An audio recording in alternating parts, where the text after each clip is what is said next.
Et bonjour à tous, bienvenue sur ma chaîne. Pour cette première vidéo, on va revenir sur le match pour le compte de la 8e journée de Ligue 1 entre l'Olympique de Marseille et le Havre. L'OM qui s'est imposé 6 buts à 2. On va revenir ensemble sur les points clés, les enseignements de ce match. C'est le Havre qui a ouvert le score par l'intermédiaire de Yacine Keshta, l'international marocain, à la 24e minute. Un OM qui s'est fait peur. Un OM qui est bien revenu malgré tout. Un OM qui a aligné Geoffrey Delange dans les buts. Un 4-2-3-1 avec quelques absents quand même. Rouli qui revenait de la trêve internationale avec l'Argentine. Balerdi quant à lui a quand même été aligné. Aubameyang, il y avait un doute sur sa titularisation ou non à la place de Robinho Vaz. Au final, c'était Aubameyang qui a été préféré, en sachant qu'il a mis un quadruplé, euh, je crois que c'était contre la Gambie, et il a par la suite reçu un carton rouge, donc ça lui a fait manquer le match d'après, donc il était apte à débuter. On reviendra sur cet homme, Mason Greenwood, évidemment. Un double pivot, O'Reilly, Højbjerg, Angel Gomez en numéro 10 et Pachao à gauche. Comme je le disais, un OM qui s'est fait peur, hein, un OM qui a été mis en difficulté, bousculé par le pressing, le bloc haut du Havre. Didier Digard disait en conférence de presse d'avant-match qu'il souhaitait venir au Vélodrome avec une autre tactique que, que celle qui a été mise en place l'année dernière, où c'était vraiment un bloc très bas, on s'en souvient. Et ça a causé beaucoup de difficultés aux Olympiens. J'ai trouvé beaucoup d'approximations techniques de la part de l'OM, des joueurs de l'OM. Des fois, un manque de vitesse dans l'exécution, que ce soit dans la passe ou le choix de dribble ou la conduite de balle. Et on va pas se mentir, cet homme-là, Mason Greenwood, sa première mi-temps, elle est vraiment pas bonne. Il y a beaucoup de déchets, il y a aussi beaucoup de manque d'implication dans les retours défensifs et ça cause le but de Yacine Keshta qui joue bien le coup. Super dribble, il rentre intérieur, pied droit et voilà, ça fait but. Donc c'est pas contre le cours du jeu que le Havre vient marquer ce but, c'est vraiment la suite, les conséquences logiques d'une domination havraise.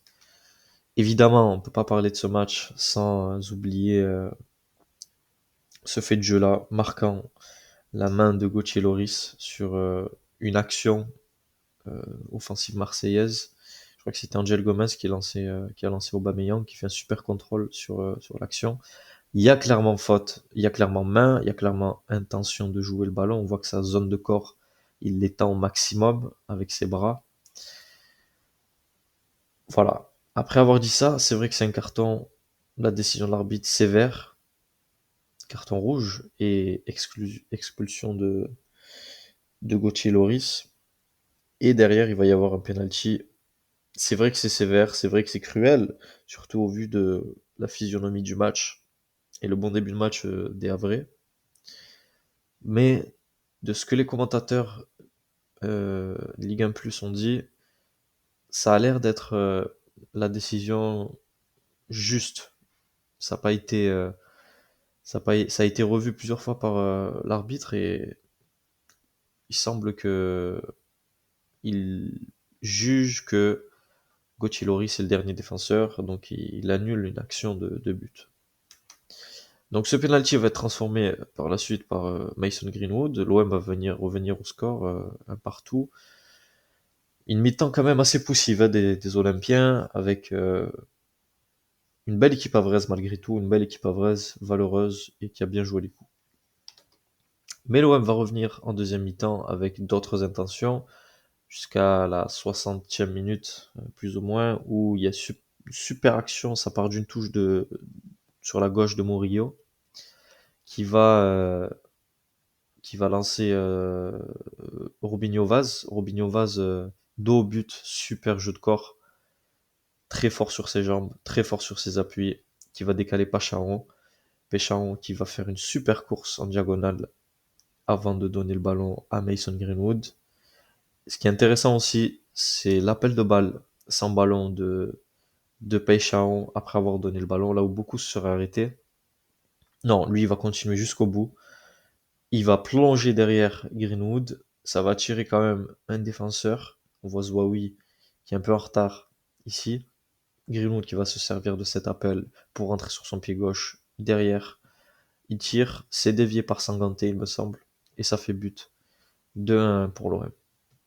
Derrière, l'OM va enchaîner avec un super service, une super passe décisive de la part de Robinho Vaz. Il prend son temps, il contrôle, il attend que Greenwood fasse l'appel, et Greenwood finit d'une très belle manière. Un match à deux visages pour Mason Greenwood. Une première mi-temps vraiment pas au niveau de l'international, l'ex-international anglais, mais une deuxième mi-temps où, voilà, 4 buts. C'est un peu, ça resume un peu son personnage, son côté un peu nonchalant qu'il peut avoir. Il est certes nonchalant, mais il a des qualités footballistiques vraiment incroyables et un sens du but vraiment exceptionnel. À noter aussi l'excellent coaching de Roberto De Zerbi, un peu à l'image du premier match à domicile face au PFC, face au Paris FC. L'entrée de Bilal Nadir et Robinho Vaz qui ont sonné la révolte. Robinho Vaz qui finit avec une passe décisive et un but. Nadir avec une passe décisive et une avant-dernière passe qui, certes, c'est pas comptabilisé, mais une super entrée de la barre de Bilal Nadir. Et Daryl Bakola aussi qui est venu gratter des minutes. Le trio, la formation marseillaise, la post-formation marseillaise, illustrée à l'image avec des jeunes qui se montrent, qui ont envie, qui montrent d'énormes qualités. On reviendra sur ce bonhomme un peu plus tard. Voilà, je vous ai mis une déclaration de Walida Cherchour, il me semble, sur le plateau de l'After. Je vous invite à regarder la vidéo d'ailleurs. Avec cette déclaration, ça va devenir mon chouchou. C'est vraiment Robinho Vaz, la grosse sensation de ce début de saison. Il avait fait une très bonne fin de saison, deuxième partie de saison l'année dernière. Et cette année, il monte en puissance. Je crois qu'il est décisif tous les toutes les 35 minutes. Donc c'est vraiment excellent et c'est très très prometteur pour la suite. Il va aussi bénéficier de l'absence de Gouiri, malheureusement qui sera absent 3 mois suite à son opération à l'épaule. Donc il va s'imposer plus comme une doublure, comme une alternative à Aubameyang. Et il va y avoir beaucoup de matchs à jouer. Donc à lui de confirmer, à lui de se montrer et continuer à être décisif. En tout cas, c'est très très prometteur pour la suite. Roberto De Zerbi en conférence de presse à qui on pose la question sur évidemment le titre. Est-ce que l'OM joue le titre à l'heure actuelle? Il répond très simplement qu'on est à l'heure du match le 18 octobre et que le 18 octobre, la place de leader ne vaut quasiment rien. Par contre, si on était le 18 mai, oui, ça serait une toute autre affaire. Mais voilà, Roberto De Zerbi qui tempère malgré tout les premières spéculations autour de cet OM qui joue le titre. Un OM malgré tout qui termine leader à la fin de cette 8e journée, à 1 point de Paris, 2 points de Strasbourg et Lens. C'est malgré un début de saison très très compliqué avec ce match à Rennes et l'affaire autour d'Adrien Rabiot et ce match à Lyon, cet OM qui enchaîne derrière 5 victoires, OM qui est resté sur 5 victoires de suite. Et maintenant, la suite, le match face au Sporting. Le Sporting qui est deuxième de la Ligue portugaise, qu'on analysera dans une prochaine vidéo. Mais ça va être un déplacement compliqué. Un déplacement compliqué contre une belle équipe, mais ça fera l'objet d'une autre vidéo. Voilà. Je vous laisse avec cette image de Greenwood 4 comme le quadruplé qu'il a inscrit face au Havre. C'est vraiment notre Starboy. Je vous remercie. Si vous êtes toujours ici à la fin de cette vidéo, c'est que vous êtes des vrais. Je vous remercie pour votre écoute et vous dis à très bientôt pour de nouvelles vidéos. Bisous.